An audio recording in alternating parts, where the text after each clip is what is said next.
Hi, ഞാനിന്ന് സംസാരിക്കാൻ പോകുന്നത് ഷോഷാങ് റിഡംപ്ഷൻ എന്ന സിനിമയുടെ ഫിലോസഫിയെ കുറിച്ചാണ്. എല്ലാവരും ഈ സിനിമ കണ്ടു കാണും, എന്നാലും പ്ലോട്ടൊന്ന് ചെറുതായിട്ട് പറയാം. സോ നമ്മുടെ നായകൻ്റെ പേര് ആൻറ്റി എന്നാണ്. ആൻറ്റി ഡുഫ്രൈൻ. ചെയ്യാത്ത കുറ്റത്തിന് അയാൾ ജയിലിലടക്കപ്പെടുന്നു. ഈ ജയിലിൻ്റെ പേരാണ് ഷോഷാങ് എന്നുള്ളത്. സോ ഈ ജയിലിൽ വെച്ച് ഇദ്ദേഹം ഒരാളെ കണ്ടുമുട്ടുന്നുണ്ട്. അദ്ദേഹത്തിൻ്റെ പേരാണ് റെഡ്. ഇവർ തമ്മിൽ വളരെ വലിയൊരു സൗഹൃദം ഉണ്ടാകുന്നുണ്ട്. ഈ റെഡിൻ്റെ പേഴ്സ്പെക്റ്റീവിലൂടെയാണ് പടം പറഞ്ഞു പോകുന്നത്. സോ ജയിലിൽ വന്ന് കയറുന്ന ആൻറ്റിക്ക് ഭയങ്കര ബുദ്ധിമുട്ടുകളാണ്, സ്വാഭാവികമാണല്ലോ. സോ ഈ ദുരിതങ്ങളൊക്കെ അനുഭവിച്ചിട്ടും കെടാതെ നിൽക്കുന്നൊരു ഹോപ്പ്, അത് എന്താ പറയുക, അത് ആൻറ്റിയിലുണ്ടെന്ന് റെഡ് മനസ്സിലാക്കുന്നുണ്ട്. അതായത് ഒരുതരം ഒപ്റ്റിമിസം. ഒരു നാൾ ഞാൻ എന്തായാലും ഇവിടുന്ന് രക്ഷപ്പെടുമെന്നോ എനിക്ക് വേറെ നല്ല ജീവിതം ഉണ്ടാക്കാൻ സാധിക്കുമെന്നുള്ള അതിൽ കടന്ന ഒരു ശുഭാപ്തി വിശ്വാസമുണ്ടെന്ന് റെഡ് മനസ്സിലാക്കുന്നുണ്ട്. എന്നാൽ റെഡിന് ഇതുപോലത്തെ കുറേ മനുഷ്യരെ അറിയാമായിരുന്നു. 20 കൊല്ലമായി റെഡ് ജയിലിലാണ്. ആൻറ്റിയെപ്പോലെ തന്നെ ഹോപ്പുള്ള ഒരുപാട് മനുഷ്യർ റെഡിന് മുമ്പിലൂടെ കടന്നു പോയിട്ടുണ്ട്. അവരെല്ലാവരും ഒന്നെങ്കിൽ തകർന്നു പോവുകയോ മാനസികമായി നിലയേറ്റുകയൊക്കെയാണ് ചെയ്യാറ്. സോ തൻ്റെ കൂട്ടുകാരനും ഈ വഴിയിലാണെന്ന് മനസ്സിലാക്കുന്ന റെഡ് ആൻറ്റിയോട് പറയുന്നൊരു ഡയലോഗുണ്ട്. അതാണ് ഈ സിനിമയുടെ ക്രക്സ് എന്നാണ് എനിക്ക് തോന്നുന്നത്. അതിൽ റെഡ് പറയുന്ന ഡയലോഗ് ഇതാണ്: hope is a dangerous thing, it can make people go mad, something like that. I'm paraphrasing. So ഇതാണ് റെഡ് ആൻറ്റിയോട് പറയുന്നത്. ഇത് കേൾക്കുന്ന ആൻറ്റി വലിയ മറുപടിയൊന്നും അപ്പോൾ പറയുന്നില്ല. എന്നാൽ ഇതിന് മറുപടി സിനിമയുടെ അവസാന ഭാഗത്തിലേക്ക് എത്തുമ്പോൾ നമുക്ക് കിട്ടുന്നുണ്ട്. സോ ഇങ്ങനെ കഥ അങ്ങ് മുന്നോട്ട് പോവുകയാണ്. ഇവർ തമ്മിലുള്ള ആത്മബന്ധം കൂടുന്നുണ്ട്, വേറെ പല സംഭവങ്ങൾ നടക്കുന്നുണ്ട്.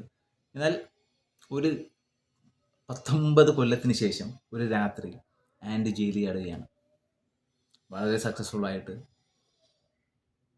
ജയിലിൽ ചാടുകയാണ്. എന്നാൽ ഇതിൽ ഏറ്റവും ഇമ്പോർട്ടൻ്റ് ആയ അദ്ദേഹം ചാടിയ രീതിയാണ്. അദ്ദേഹം ജയിലിൽ ചാടിയത് ഒരു ചെറിയ പിക്കാസ് ഉപയോഗിച്ചാണ്. അതായത് നമ്മുടെ കയ്യിലിരിക്കാൻ വലിപ്പത്തിലുള്ള ഒരു ചുറ്റി പോലത്തെ ഒരു സാധനം, ഒരു ചെറിയ പിക്കാസ്. സോ അത് വെച്ച് അദ്ദേഹത്തിൻ്റെ റൂം തുരന്ന് 19 കൊല്ലം കൊണ്ട് ഹോളുണ്ടാക്കി രക്ഷപ്പെട്ടു. ഈ ഒരൊറ്റ ഇൻസിഡൻറ്റിൽ നിന്ന് നമുക്ക് മനസ്സിലാകും അദ്ദേഹത്തിനുണ്ടായിരുന്ന വിശ്വാസം, പ്രതീക്ഷ. ആരെങ്കിലും ഒരാൾ ചിന്തിച്ചു നോക്കും, നമ്മളായിരുന്ന അദ്ദേഹത്തിൻ്റെ സ്ഥാനത്ത് 19 കൊല്ലം എടുത്തുകൊണ്ട് ഒരു സ്ഥലം തുരക്കാൻ ശ്രമിക്കുമോ? സോ ഈ പ്രതീക്ഷയാണ് പ്രശ്നമെന്നാണ് ഹോപ്പ് ആദ്യം ആൻറ്റിയെ ധരിപ്പിക്കാൻ ശ്രമിക്കുന്നത്. എന്നാൽ ആ പ്രതീക്ഷ കൊണ്ട് തന്നെ ആൻറ്റി ജയിലിൽ നിന്ന് രക്ഷപ്പെടുന്നു, സ്വതന്ത്രനായി ജീവിക്കുന്നു. എന്നാൽ ഈ ആൻറ്റിയുടെ രക്ഷപ്പെടൽ തടവുകാർക്ക് എല്ലാവരും സന്തോഷം ഉണ്ടാക്കിയ കാര്യമാണ്. സിസ്റ്റത്തെ എല്ലാത്തിനും ബ്രേക്ക് ചെയ്തുകൊണ്ട് ഒരു മനുഷ്യൻ രക്ഷപ്പെടുക എന്നുള്ളത് കൂട്ടത്തിലുള്ളവർക്ക് സന്തോഷമായിരിക്കുമല്ലോ. ഇത് റെഡും അനുഭവിക്കുന്നുണ്ട്. എന്നാൽ കൂട്ടുകാരൻ നഷ്ടപ്പെട്ടതിലുള്ള ഒരു വിഷമവും റെഡിനെ അലട്ടുന്നുണ്ട്. അധികം വൈകാതെ ഈ സംഭവത്തിന് ശേഷം അധികം വൈകാതെ റെഡിനും പരോൾ അനുവദിക്കുകയാണ്. അതായത് 40 കൊല്ലത്തിന് ശേഷം ഒരു മനുഷ്യൻ ജയിലിൽ നിന്ന് പരോളിനിറങ്ങുന്നു. എന്നാൽ വെളിയിലെ കാഴ്ചകൾ മാറിയ സാഹചര്യം മൂലം റെഡിന് പൊരുത്തപ്പെടാൻ സാധിക്കുന്നില്ല. ഇതേ സെയിം അവസ്ഥയിൽ വേറൊരു ക്യാരക്ടറും ഈ സിനിമയിൽ വന്നു വന്നിട്ടുണ്ട്. ബ്രൂക്സ് എന്നാണ് പേര്. അയാളും കുറേ കാലത്തിന് ശേഷം ജയിലിൽ നിന്ന് ഇറങ്ങുന്നുണ്ട്.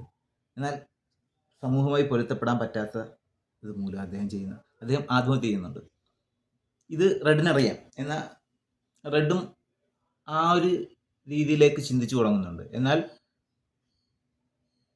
എന്നാൽ അവിടെ റെഡ് മുമ്പ് ആൻറ്റി റെഡിനായിട്ട് ഉപേക്ഷിച്ചു പോയ ഒരു കത്ത് കണ്ടെത്തുന്നുണ്ട്. ആ കത്തിലെ അവസാന വാചകങ്ങൾ ഏതാണ്ട് ഇങ്ങനെയാണ്.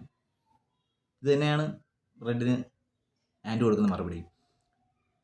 Remember red, hope is a good thing, maybe best of things, and good thing never dies. I'll be hoping this letter finds you well. So ഇതാണ് സിനിമയുടെ ആശയം. ഇത് വായിച്ചു കഴിഞ്ഞ് റെഡ് തീരുമാനിക്കുന്നുണ്ട്, പരോളിൻ്റെ നിയമങ്ങൾക്കെതിരാണെങ്കിലും പുള്ളി അത് ലംഘിച്ചുകൊണ്ട് ആൻറ്റിയെ കാണാൻ പുറപ്പെടുന്നു. അങ്ങനെ അവർ തമ്മിൽ മീറ്റ് ചെയ്യുന്ന ഒരു അവസരത്തിലാണ് പടം കൊണ്ട് എൻ്റെ ഇരിക്കുന്നത്. വളരെ വളരെ സൂപ്പർ പടമാണ്.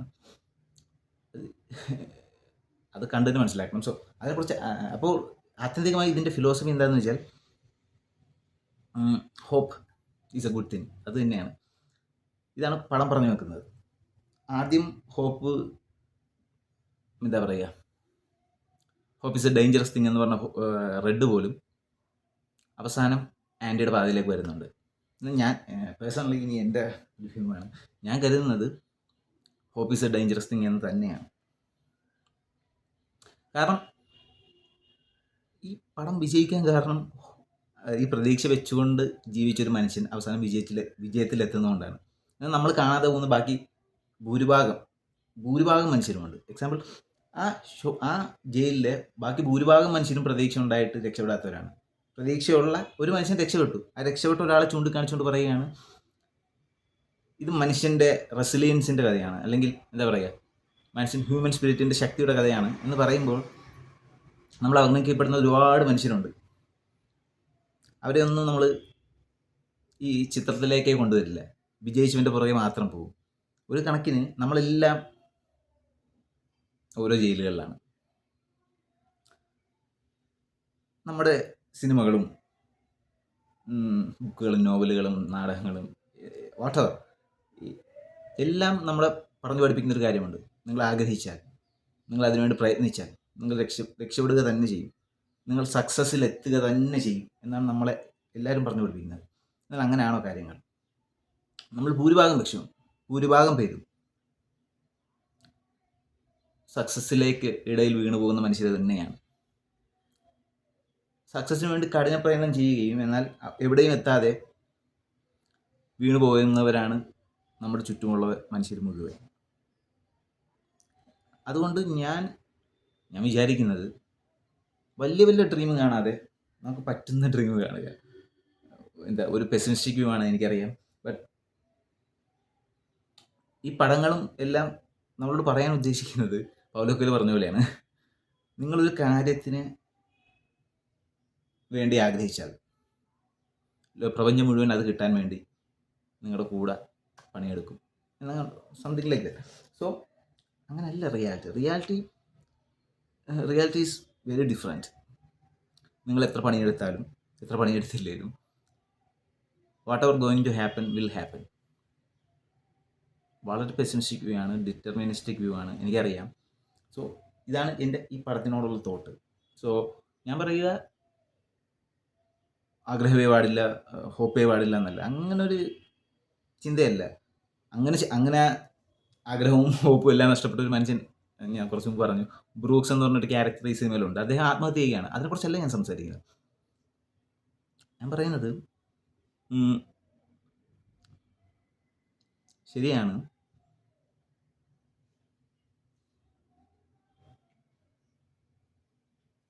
Hope is a good thing only when it is realistic ആയിട്ടുള്ള ഹോപ്പ് വേണം.